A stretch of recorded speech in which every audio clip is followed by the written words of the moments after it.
Well, welcome everyone. The June meeting of the ASU Digital Accessibility Liaisons.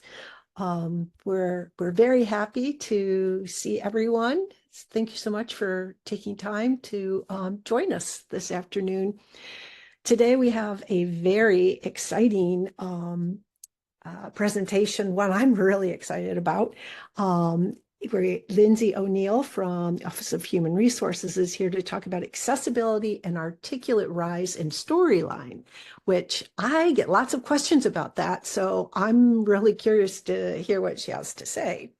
And as always, we will be hanging out for an additional 15 to 30 minutes after the meeting for anyone who wants to discuss anything, has questions, or just wants to hang out and chat. One thing I wanted to mention before we get started is we last year in June, we did a survey of the digital accessibility liaisons. It was an opportunity for you guys to tell us who you are, what was working for you and isn't working for you in the liaisons, and to give us suggestions, things you'd like us to do, people you'd like to hear from. If you would like to present on something, we're always interested in how you are using the training that you're learning here in liaisons, and taking it back to your departments and schools. So if you guys could please take the survey, it's at links.asu.edu/survey 2024. Again, that's links.asu.edu/survey 2024. So I'd really appreciate it, guys. It really helps us with planning for the next year. Well, without any ado, I'm so excited about this. Welcome so much, Lindsay. Do you want to tell us a little bit about yourself and get started? And I will let you share your slides as well. Okay, great. Thank you so much. And I'm going to be sharing two different computers because of some software issues. So bear with me as I have to make those transitions. All right, let me make sure I'm on the correct screen. Yes, I am sharing my screen. Hi, thank you so much for having me. I'm Lindsay O'Neill. I'm at ASU part-time as the Assistant LMS Administrator on the Leadership and Workforce Development team in the Office of Human Resources. Outside of ASU, I do freelance instructional design, training and development, mostly for libraries. I have a background as an academic librarian, and I'm also adjunct faculty at University of San Diego in an instructional design graduate program. So I keep busy. I'm also a doctoral student at ASU. And one of my passions, of course, is accessibility. This is one of those things that doesn't get covered a lot in instructional design programs, except for the one that I teach in. And I've had to learn a lot of it myself. And so it is with great joy that I'm able to share this with other people and to encourage others at all times to get on board with this. So this is my first time presenting to an accessibility audience, and that's really exciting for me because I'm going to get to learn from all of you as well. And I'm imagining there's probably a range of experience here with Articulate. So if you have questions, yeah, Karen, hurry for librarians. If you have questions, please feel free to unmute, ask, or pop them into the chat. If something has changed and I give outdated information, let me know. This stuff is changing all the time and it's very difficult to keep up. But without further ado, let me dive in. Okay. So today we're going to cover just the basics of developing accessible content in Storyline and Rise. I will also show you what each of those looks like, and we'll talk about why you might use one or the other and what we might use them for. We'll talk about the interactions and elements to avoid and how to figure out which ones you need to avoid. I will demonstrate adding alt text and captions in both platforms. And we will talk about formatting your courses to facilitate keyboard navigation. So you can see from these objectives, so these are the bare bones basics, but it's a good place to get started. And Articulate is continuing to improve their accessibility capabilities all the time. So by the end of this year, it'll probably be a different story, and we'll check back in together, I'm sure. Okay. So, I mean, if you're accessibility people, I'm not going to cover best practices in accessibility. That's a whole presentation unto itself. And we're not going to go into great detail, but the handouts that have, I believe, already been shared, and I'll share again in this presentation, will have links to more information from Articulate itself on where to get really detailed instructions, including for higher level accessibility adherence. Okay, so I come from an instructional design background, an e-learning development background. A lot of what I've learned has been sort of self-taught, and every single platform you use as an instructor, as an instructional designer, has very different capabilities for accessibility. So e-learning and web pages are unique. So what you produce with Rise and with Storyline, basically you're producing web pages, but they're special web pages. In Rise and Storyline, the interfaces are going to be really unique. The navigation is going to be unique versus a standard web page you will browse on Chrome during the day. E-learning is going to have lots of content, a lot of interactive content, and these interactions are generally the biggest problems for accessibility, of course, as you might imagine. And of course, they have really heavy use of audio and video as well because it's designed to be a learning experience. There's lots of stuff we put in there to really enrich that learning experience.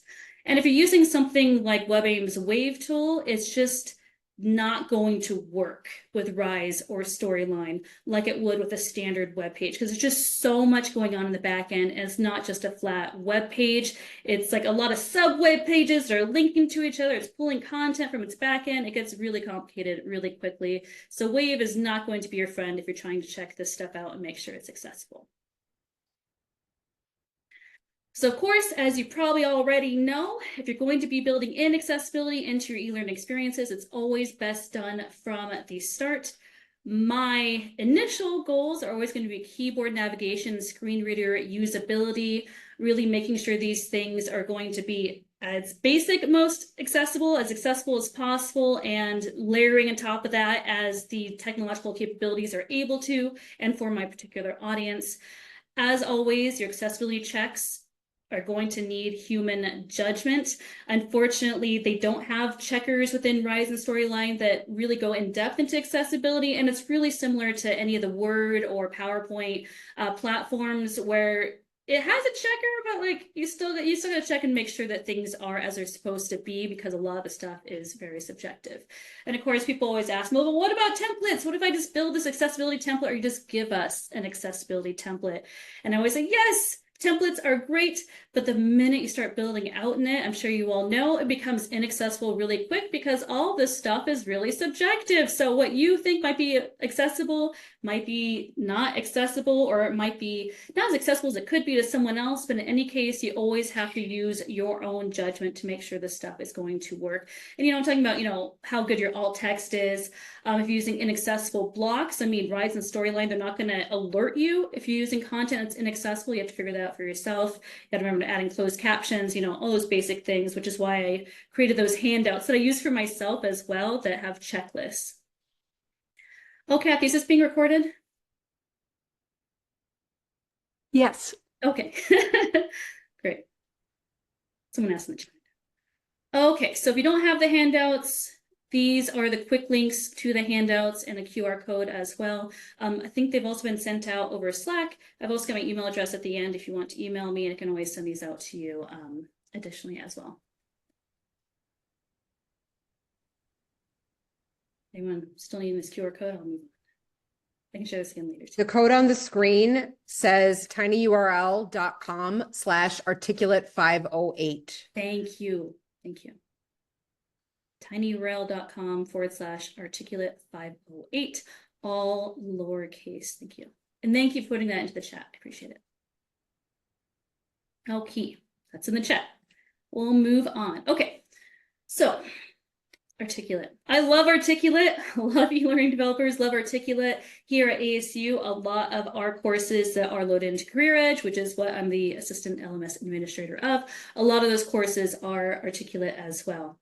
Yes, the link will open into a Dropbox folder, and I did not check the accessibility of Dropbox. I'm really hoping it's accessible. If it's an issue, let me know. I'll get you those files, and there's lots of stuff in there for you. Okay. We also put the file on the website. So if you go to the past meetings page off the accessibility liaison page, you'll find it's in the first list item. Thank you, Kathy. Okay. Articulate is great about moving towards full accessibility. They have a ton of features. More are being added regularly when it comes to e-learning land and all of the thousands of products available. Articulate is really at the top, not just for ease of use, for creating things that are really usable, but also creating things that are really accessible as well. I'm really impressed by it. Every time I go to a conference featuring Articulate, I go to their accessibility presentations and we all ooh and ah at the new things coming out. So they're always doing more, which is wonderful. Throughout the year, it's not just one update. They're generally rolling out updates as they have them, which is really nice. So let's talk about Rise versus Storyline. Articulate itself, they have several platforms under their Articulate 360 umbrella. The only two I've basically ever used are Rise and Storyline. These are the two major ones. I'll give you a demo of both of what you produce for them in just a moment as well. What's interesting is that Storyline was their original product. That's the one that looks kind of more like PowerPoint and has slides in it.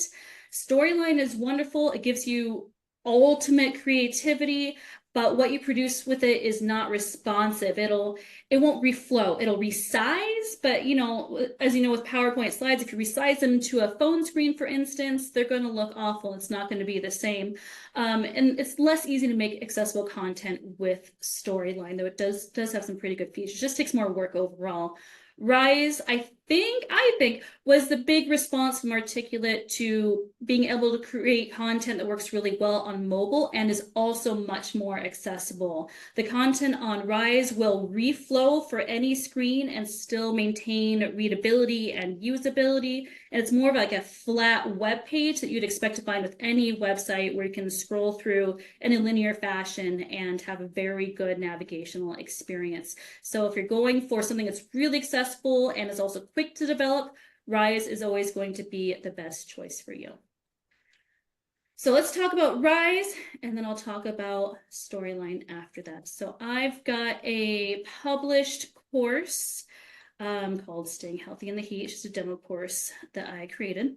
So this is an example of what you would create with Rise. This is a Rise course. So this is the opening landing page. It's got a cover image. You can see the contrast is pretty good. It's got the navigation down below. If I keep my hands away from my mouse and I start hitting the tab button, you can see that it'll go straight to the table of contents and you can jump right in right away. So you can use enter to enter into that. That menu bar will stay open on the left and you can navigate through with just your tab button. You can skip straight to the lesson. You can open up that menu, close that menu. There's an easy bar to jump to home. So if you're going through a lot of content and these pages end up really long, you can jump back really quickly. And even the videos are fully accessible as well. So say I wanted to play this video, I go straight to it, hit enter, it plays.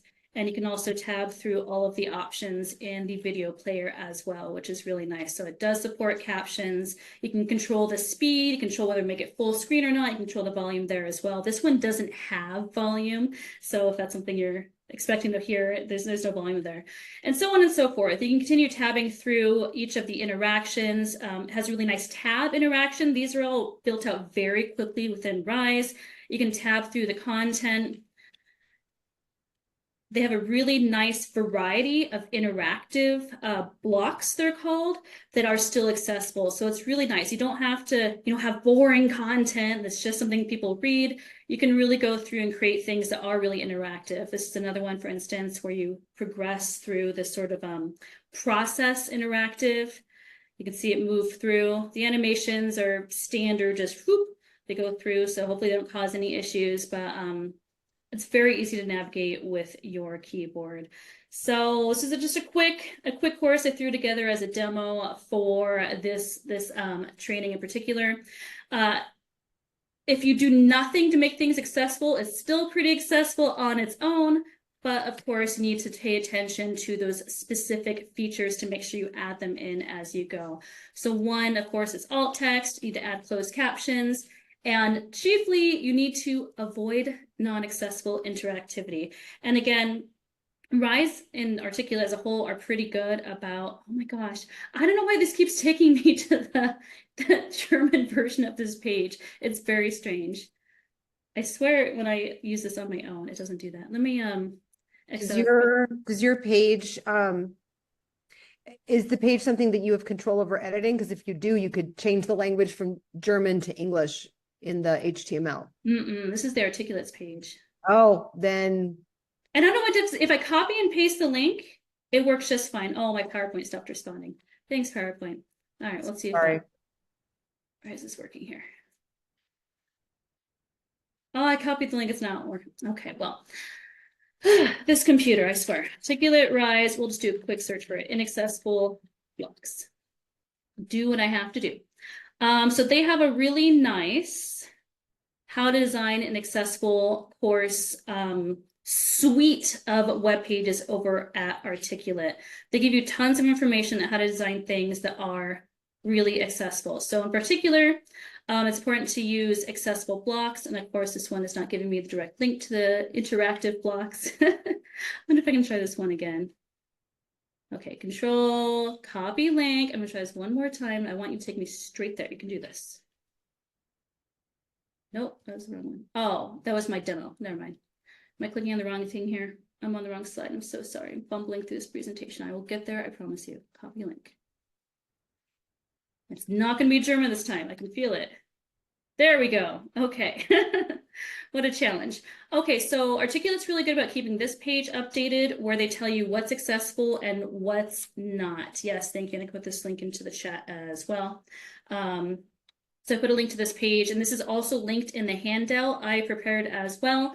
So you can see which blocks are accessible and which are not. They put the currently inaccessible ones at the top. That includes carousel, interactive scenarios, sorting activities, matching, the kind of things that you would generally suspect to be inaccessible, because in a lot of the e-learning platforms that I've used, at least, these more interactive ones where you're like matching things or sorting things tend to be less likely to be accessible. I saw someone's comment here. Depends on the, oh, I'm sorry, seeing the chat question here. There is a place to add alt text. Yeah, I can show that to you. Yeah, it does depend on the block as well. And there's mostly accessible blocks. I won't belabor this. And then there's the fully accessible blocks, text, statement, quotes, the things that you would expect to be fully accessible, and be a shame if they were not. So let's see if this is working again. And it's swapped my screens.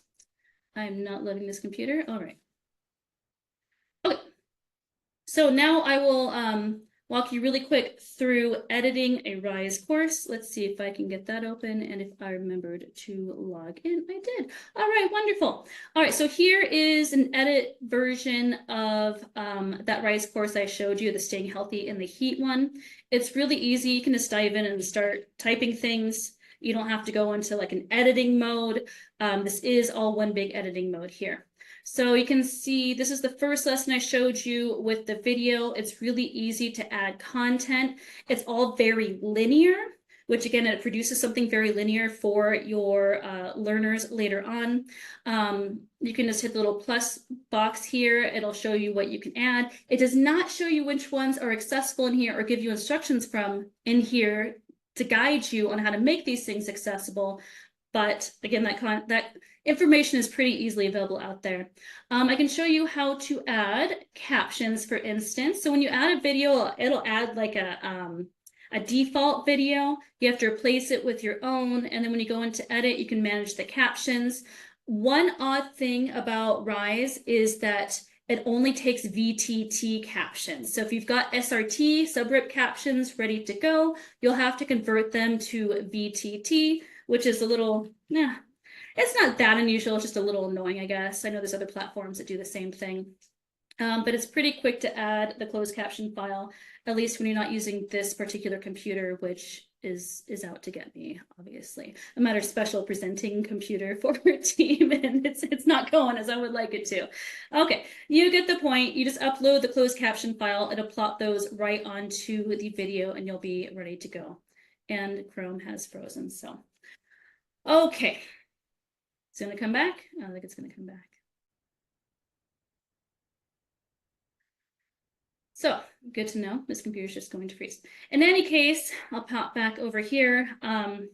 That's the gist of the Rise course. It's pretty easy. It's very easy to upload content, to add, oh, there it goes. It just opened. To add closed captions. I can show you how to add alt text as well, since it's allowing me to operate this now. So when you add an image, it'll also add a default image, and you actually have to swap it out for something that you want yourself. What's nice about Articulate is that they do have a built-in content library, so you can add in photos. So if you put in the word fan, for instance, it'll search for that. You can select the one that you want. It's from Pexels. And then you can add alt text as soon as you add the image. Do you have to go back into edit, which is a little bit silly, and you can just put in, I don't know, nice, cool fan is my image right here. And that's it. Then you've added alt text, and if someone is using this and they are visually impaired, they will be able to read the alt text on this. You can add an additional caption as well if you would like to. Though that would be redundancy, probably shouldn't do that. But it's pretty quick to add this content, and the defaults in Rise, for instance, if you had text on image, the contrast is pretty good. Of course, this is where that human judgment element comes in. You need to make sure if you got text over an image, it does have sufficient contrast. You can see that Rise kind of like dims the image to make sure the text pops a little bit more, but you still have to have that human judgment. All right, Chris, I see your comment here. Always have alt text. I would default to the alt text versus the caption. You can have a caption if you want to. I mean, I don't think this image warrants a caption. The caption is for people that are fully sighted and going through the content and not using the alt text. It depends on the image. If you have something with a lot of words in the image, of course, maybe you'd use that caption to write out whatever is going on within the image, because that might be too long for the alt text. You know, alt text should be 100 characters-ish. So you have an infographic or something, the caption could be used if it's not too much text to write that out, or you could write it out in the succeeding block below. Alvin, Articulate works excellently with Canvas. All you do is, well, there's actually a couple things you can do with Articulate. You can publish in a review mode, or you can publish in like a cloud-based fashion where you can just provide a URL to your content depending on your subscription and how you manage your content. You can just pop that external link into Canvas and users will have instant access. Of course, that does not collect any user data. So both Rise and Storyline, you can publish as a SCORM package, and you can pop those as an assignment into Canvas, and that will talk to your gradebook. And if that was something that you want to be able to track learner progress through and make sure they completed it, easy peasy, you put it right in and you're good to go. And you can also publish files for the web as well, and you can put them onto web hosting as well if that was something that you wanted to do. So like for my personal instructional design portfolio, I've got courses published to the web, and I put them onto my own web course hosting. Good questions. Let me know if you have further questions as we roll through. Okay, so let's talk about Storyline. So again, Storyline was kind of Articulate's original flagship, well, maybe not the original like big interactive product that they created. It's less easy to make things accessible than Rise. Let's see if my browser is going to allow me to use this one. Okay, so this is a demo course I built out in Storyline. Similarly to Rise, you'll see that I already made this as accessible as possible so that I can navigate with my tab key there. Did you see that Let's Go button in the bottom right? Get that highlighting. So you can use your tab and the enter button to move through and use the interactive. So it's pretty easy. Shift tab takes you back. But you'll notice as I'm going through here, everything is in order. This is an order that you have to specify. Whereas if you're building out a website or a course in Rise, automatically the user is going to go top to bottom because that's how the linear format works. This is more like PowerPoint. It's almost exactly like PowerPoint, so that as you are building out these slides, you actually have to specify the order in which that tab key will select content and whether it should even select content. So Yeah, it's a very good experience, and this does support captions and alt text as well. So let me minimize that. We'll move on to the next slide, and then I will give you a demo of how to do these things within Storyline, kind of what it looks like. So if you're thinking about using Storyline, again, it's very similar to PowerPoint. You need to have alt text for images. If you've dived into Storyline, you've tried it out, there's things called states on your images and your objects, where you can change the look of something depending on an interaction.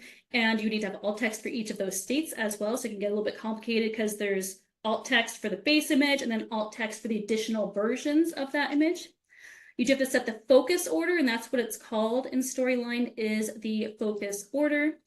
Of course, you need to give learners control of the multimedia, make sure nothing is playing by itself. It does do really well at giving you options for how you want the media to present, like videos, whether it should have a player bar, what the player bar should include for those videos. So it's just important to pay attention to those things. This is also why you can't just have templates, because as you start adding things, the settings will change, and you always have to make sure the settings are correct. Of course, you need to have closed captions, and similarly to Rise, you need to avoid non-accessible interactivity, which is also listed out on Articulate's website. I don't have a link here, but I do have one in the handout. So right now, I will show you what Storyline looks like. I'm going to share from my other computer, which is kind of funny, but here we go. Let's see if this will work. Perfect. Okay. So you are looking at Articulate Storyline. You can see how similar to PowerPoint it is. This is the editing version of that demo course that I just showed you. There's a bird's eye view called the story view, where you can see all the slides in your project. And then for each section of your project, because you can break it up into sections, you can see each of the slides there and edit them here as well. So you can see it looks just like PowerPoint. You just have the addition of a lot more powerful interactions on the right here. This is where you add, the ability to turn things into buttons, to change states, so on and so forth. But the alt text and the closed captions are pretty easy to do. If you choose an image, you right click on it, same thing for the objects, you choose accessibility, and you choose whether or not the object is visible to accessibility tools. The default is that the object is visible. So for all of the things you put onto your slides, you have to make sure you check that accessibility and decide whether or not you want those to be visible. So this is a good case for master slides. If you use those in PowerPoint, you could set up, master slides ahead of time so everything's kind of in the background and the accessibility is already set up.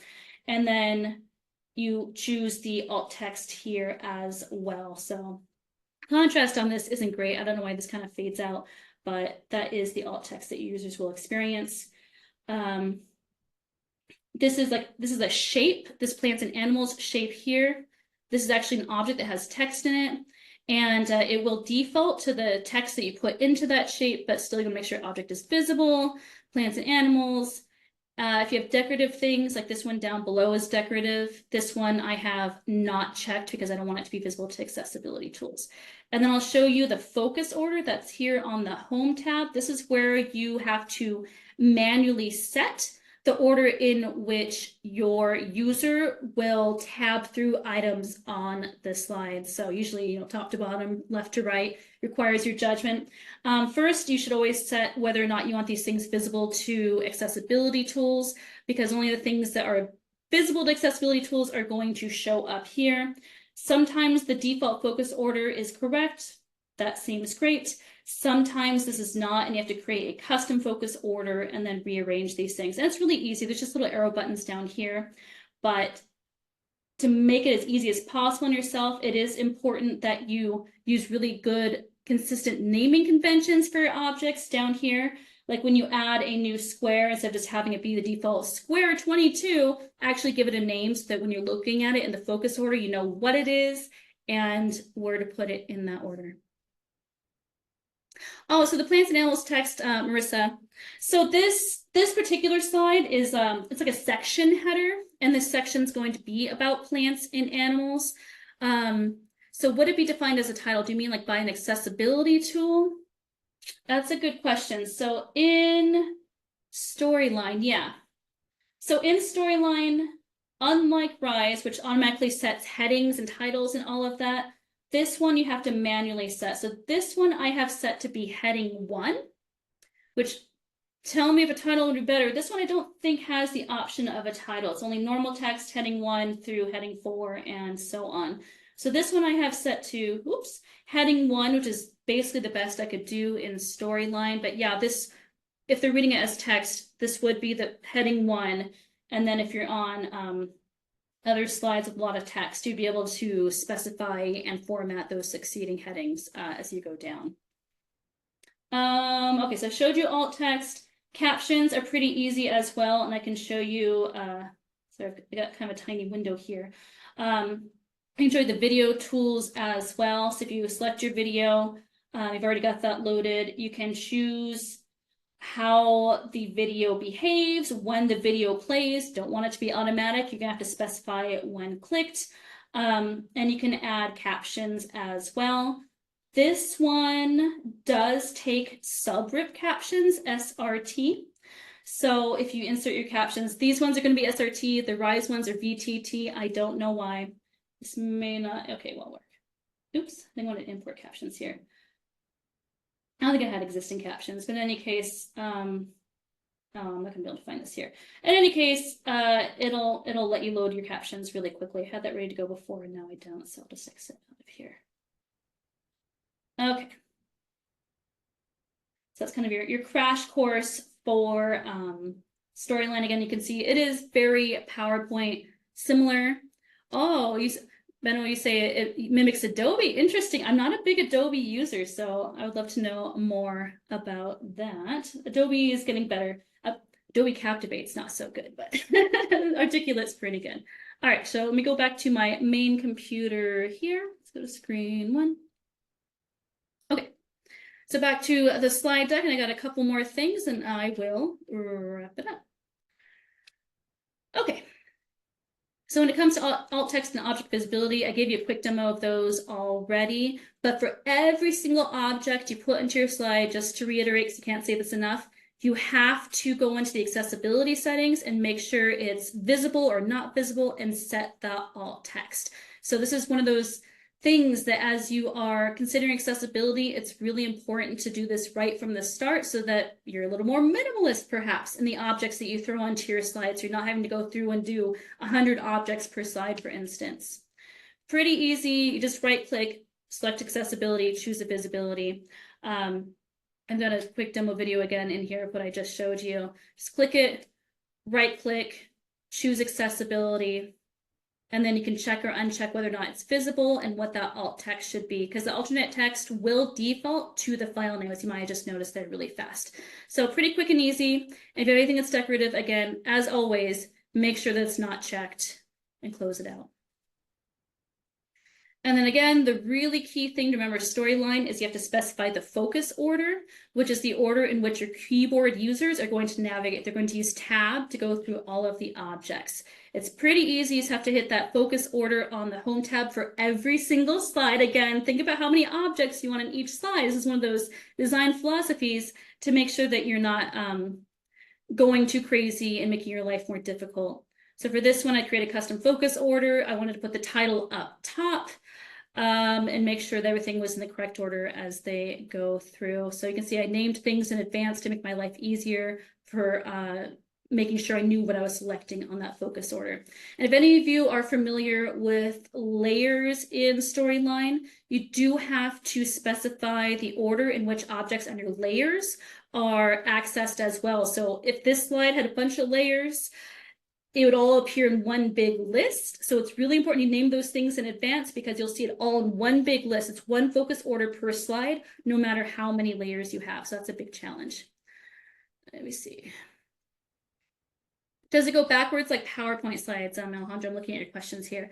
If you choose for it to go backwards like PowerPoint slides, in PowerPoint, oh, sorry, go ahead. So in PowerPoint, the layers, in order to make them accessible, you have to literally go from the bottom up. You have to, oh, the bottom up. And even it's counterintuitive. So does it go the same way? And that depends on which version of PowerPoint you have, which I learned the hard way. Some of them go top down. I can't remember which ones. This one goes top down, which is intuitive, unless you've been using PowerPoint, in which case most of the time it goes bottom up. I'm sure that makes it clear as mud, right? So for storyline, focus order is top down. And similar to PowerPoint, though, you can use your tab button within that editing mode in Storyline to make sure things are going in the correct order. But yeah, if you've got like a muscle memory from PowerPoint, it's probably going to drive you crazy. All right, Alvin, is there closed caption generation like, sorry, this mouse is not my friend. No, there's no closed caption generation, not yet.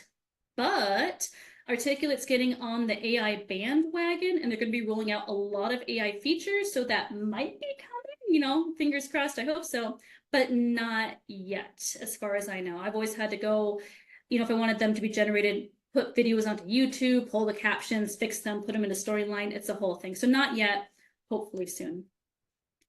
I've got one last thing here about slide layers.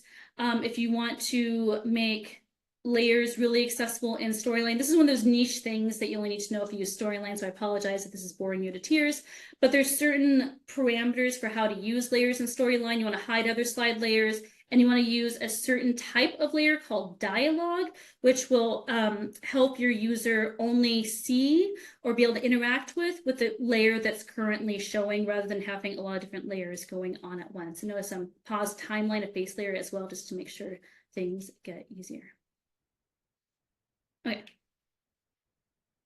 Thank you, Alejandra, for responding to the Canvas question. Yeah, if you have any questions about SCORM, let me know. I've used all the SCORM and gotten to work with LMSs, including Canvas. So let me know if I can help out with that. Okay, so I am wrapping it up a little bit early, even with all my technical issues. So accessible templates are kind of a mixed bag. It can be helpful for yourself if you create your own accessible templates, just if you're doing something regularly, say with ASU branding, so that as you move forward, you know the base objects at least are accessible and ready to go. But it always requires human judgment to make sure those things are staying accessible. There's not a really quick, easy breezy accessibility checker. You have to check it yourself. Always try it. That's a great way to do it. You can test with a keyboard within the editing mode itself. I always have this reiteration for people. It requires your judgment. If you want to go further, I'm sure a lot of you are either screen reader users already, or you have test screen readers, so you can always test with that. But in general, Articulate's going to hopefully be mostly pretty good. Please use those checklists that I have. Feel free to distribute them if you like, and just keep practicing. If you have any questions, I'm around. Please let me know. I've got my 2 email addresses on there. I'm here at ASU. It's my ASU hat right now. I do freelancing, instructional design training outside of here, so if I can help you with that, please let me know. I'm always happy to chat accessibility. And if you have some new development or something I got wrong, please let me know. I'm always learning, and there's always more to get better at and improve on when it comes to accessibility. So that's it for me. Thank you so much.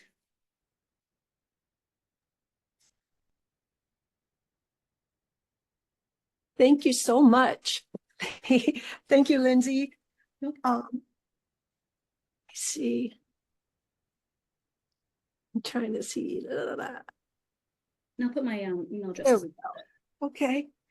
And I have to find my screen. Let's see. Where are we? Here we go. That was really informative. Thank you so very much. You're welcome. And trying to here. Sorry, guys. There we go. How about questions? Do we have questions for Lindsay? See one from Tapati. Correct me if I'm saying your name wrong. Can you make GIFs accessible in Rise? You can add alt text, but if they're a full-on video, there's no audio description feature yet in Rise. So hopefully that's coming. Otherwise, just alt text. Thank you.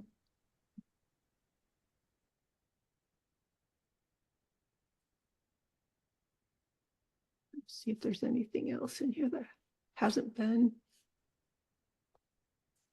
answered yet. Someone asked if there's closed caption generation within Oh. Rise and Storyline. Yeah, I answered that one out loud, but not in the chat yet.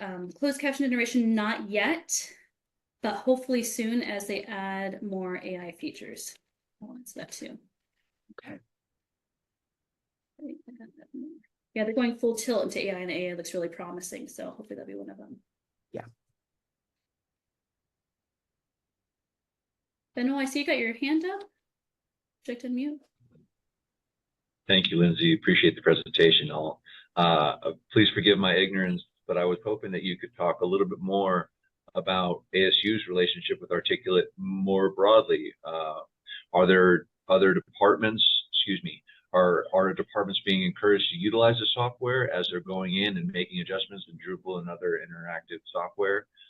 What's the relationship kind of more broadly with this software across the university? That's a good question. I'm relatively new here. I only started in late November, and I'm part-time, which seems to really impede getting as up to speed as I would like to be. So I actually don't have Articulate access through ASU. I have it through University of San Diego. So thank you, University of San Diego, for making this presentation possible. So I do some work here because, I'm happy to help out, but I don't have a license here. From my centralized location on leadership and workforce development, of course, we work with a lot of large content creators, department learning administrators across the university. They're creating things to put into Career Edge. So we're very Career Edge focused.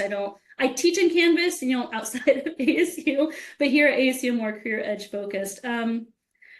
There's not, as far as I know, a university-wide partnership with Articulate. Departments can pick it up as they want to and have the budget to. It's pretty expensive, though. The full price, there is an academic discount, but it's still hundreds of dollars a year per person for an Articulate 360 license. Yeah, that would allow them to use those individual features and be able to have full publishing. It used to be, yeah, Alejandra has this in the chat. Articulate's unit by unit. There's no enterprise license. It'd be amazing if I love Articulate. I want free access all the time. Oh, there's a lack of enterprise license. Okay, so that's a really good explanation Joan has in the chat here. There's not, they don't really do enterprise licenses. They have teams. So anyways, that was a lot of rambling.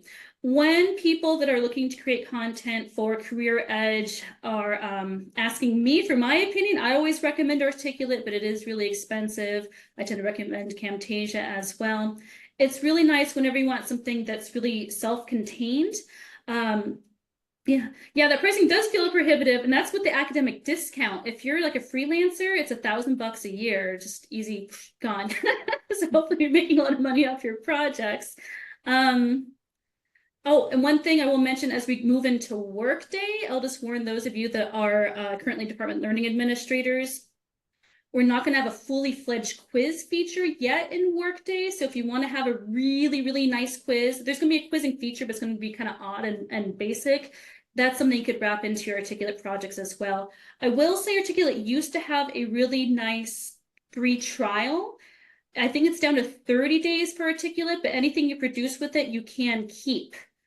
And it's only tied to an email address, not an IP address. So do with that information what you will. But I've had plenty of free trials myself. Yeah. And if I can help you out with that, please let me know. I love Articulate, obviously. So I'm always happy to chat.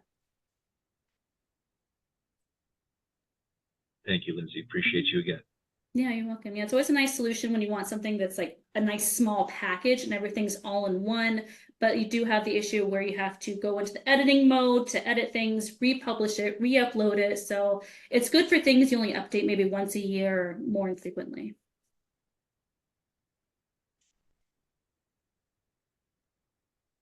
I agree that it's expensive, but it's also pretty accessible.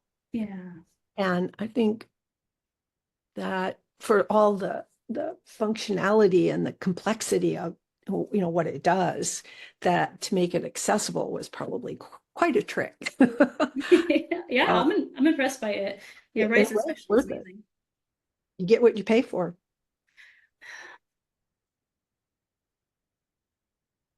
There is another question in the chat from Marissa. Could you demonstrate how to add a title to a table? I actually have the same question too. Marissa and I are on the same team, and I haven't had a chance to look at our tables yet with her, but it would be, I agree. I would love to see how you make a table accessible in Part articulate. where I quickly Google how to make a table accessible. But in articulate storylines specifically. So like the things that a table would need to be accessible would be a caption of some Right. sort, and then obviously table headers and row headers, depending upon the kind of table you have. And so is articulate storyline capable of creating that? I don't think it is. Oh, forgive me for leaning to the side here. I'm going to see if I can create a new slide. Yeah, because the other way to do it is to basically throw like a ton of alt text or long description, but you don't want a ton of alt text because alt text is, well, it's supposed to be short. And long description, I mean, the screen reader reads the whole table and then you finally get to it, or you put, it's just a whole stuff. It's I'll all just share my whole screen. Maybe we can look at it together. So I just created a blank slide here. I am on the struggle bus with tables when it comes to making tables accessible. Those are like my nemesis. I'm sure they are for everybody. So you can add tables, and let's see what the features look like. I haven't used tables in Storyline, so it's just not something I know much about. Let's go to the accessibility.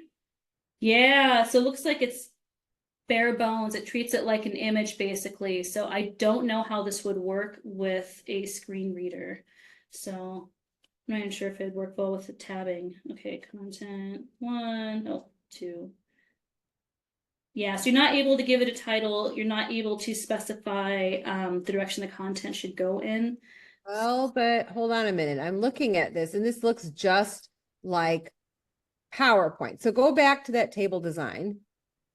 Go back to that header. Okay, header row, banded rows. That is actually very important. And then Okay. those are important. Uh-huh. And then I mean, we could try and fill it. You don't want to have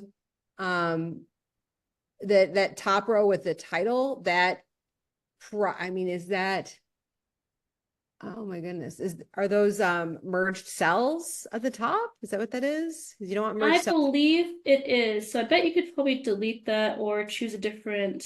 In a different format. I don't know. And then the other, I guess to be more specific, I wonder if there's an accessibility checker in Rise, or perhaps we could tell Rise put it or excuse me, Articulate in general. Maybe there could be an accessibility checker in there to check it. Yeah, they're probably working on it. They're pretty good about the features. I don't know about Rise. I don't think so. I don't think we can put tables into Rise. Let me see. Yeah. Marissa will play with it on Thursday. We'll figure it out. Yeah, let me know. I mean, I hate tables and I'll just avoid them at all possible, but my work that I've done just hasn't really required tables, so I just don't have much experience with them. So good to know there's a couple things in there that look promising, but but not there yet. Yeah, I wonder, well, the other way I was thinking is that maybe we make it in PowerPoint and then upload it, because you can do that. You can make it in PowerPoint and upload it to Rise, or upload it to Storyline, and then maybe that makes it better. I don't know. We'll figure it out. Yeah, I mean, it's PowerPoint based, so yeah, I don't know. It'd be good to know. Right. Okay. Looking to make sure that we've answered all the questions in the chat. We've got about 10 minutes left. And then we obviously at the end at 3 o'clock, we have a half an hour for, very, very detailed Q&A. We can answer very specific questions, individualized questions during that time, about anything accessibility, but obviously today with the focus on Articulate 360. So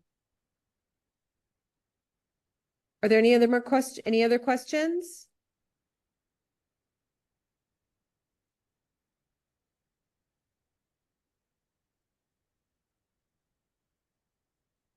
Sounds like no. Well, I guess this kind of concludes our session for today, no? What do you think, Kathy? Yeah, I just want to mention again, if everybody could take the survey. If you're a liaison, please take that survey and let us know what you want to see in the coming year.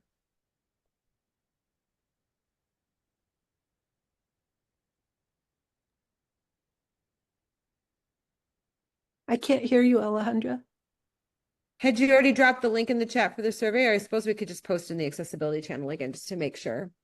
So, and if you want to, you can also present a topic of your choice. Please feel welcome to reach out to us. We'd be happy to hear from you about a digital accessibility topic of your choice. It doesn't have to be on teaching and learning. It could be on anything related to university work. So maybe you work in student services. Maybe you work in project management. Perhaps you are a web designer. It does not always have to be about instructional design. It can be just about anything. So we would welcome you to come speak to us about anything and everything accessibility. Is the link to the survey the same when you sent an email, Kathy, to the, Yes, it's okay. links.asu.edu/, oh gosh. Hold on a second. I think it's survey 2024. There it is. It's in the chat. It is. Bertha. Thank you. And I think somebody in this group asked me how, if your DT leads are not current in that list that ET publishes, the person you should contact is Jennifer Tweedy. Okay, I will pass it on. I think the person that asked just left. So Oh, okay. I think I got an email from her too. yeah, yeah, we I'll did. let her know. Okay.